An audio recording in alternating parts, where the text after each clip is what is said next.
Hello, my name is Naive Libertarian Politics, and today we will be doing episode 14 of the History of the Republican Party series.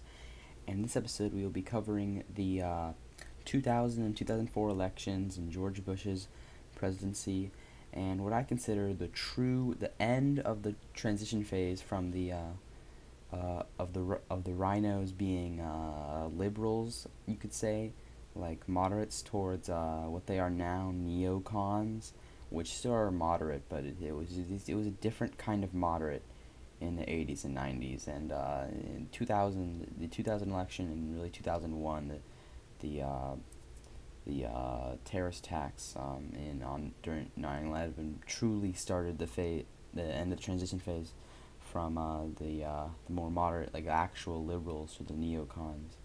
So yeah, so let's get straight into it. So first we have the six-party system webpage with Wikipedia article, because that's the party system we're in real life and in the series.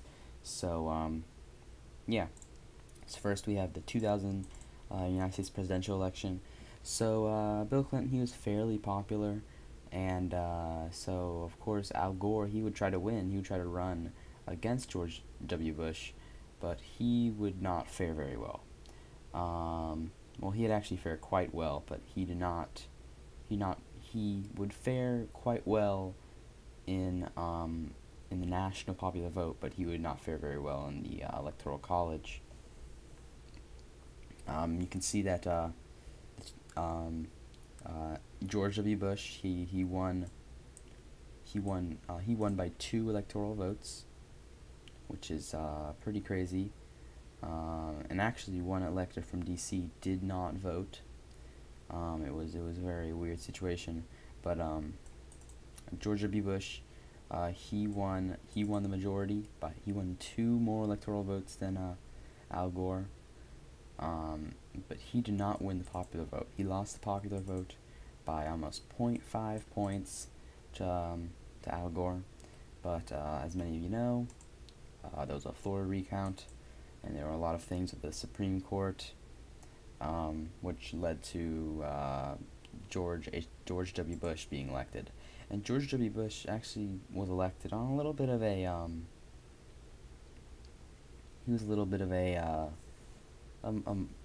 anti-war. From what I understand, he was a little bit of an anti-war, but when 9/11 came around, he became a pro-war person. And you can see that the Iraq War began, and that really started him becoming a pro-war person. Really started um, uh, after September 11th, which was, I mean, if you were president during an attack like this, you would probably see a lot of pro-war stuff, because you want to get you want to get revenge, and that would create war sentiments tonight to go to war, which did culminate in the war in Iraq. So in 2004, you would think that everyone would vote for George W. Bush because he was president during the this great time of need, or this great time post 9/11, but he only won by only like 17 electoral votes, which was a little crazy. Um, but he managed to win the popular vote this time by 3 million, which was pretty good.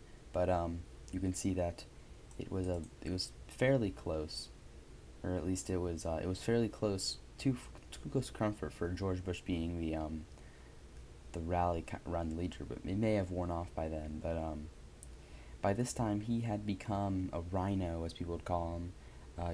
He was pro intervention in the Middle East, and he would go on to do bailouts.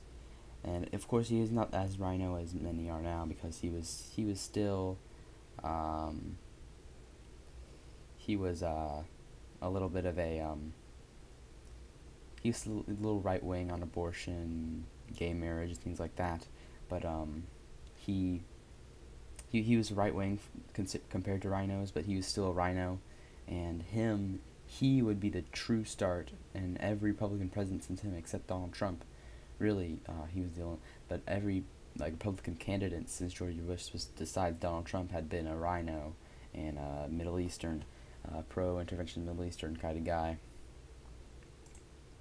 And one thing I'd like to show as proof that he was a RINO is the Emergency Economic Stabilization Act of 2008, which was the bank bailouts for the banks in 2008 after the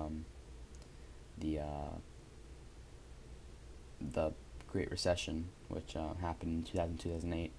It was a little bit of an emergency reaction, but yeah. So what you can take away from this video is that in 2000, George Bush was managed to barely take the election and take over. He ran actually as an anti-war candidate, but he was a little bit of a RINO. In the After 9/11, he became a Middle East interventionist RINO, but he was still a little bit more right-wing than RINOs today, with things about abortion and gay marriage. But every Republican candidate since him would actually be a RINO, except Donald Trump, of course.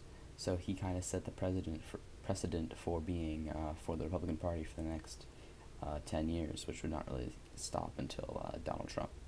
So yeah, as always, it's just my opinion.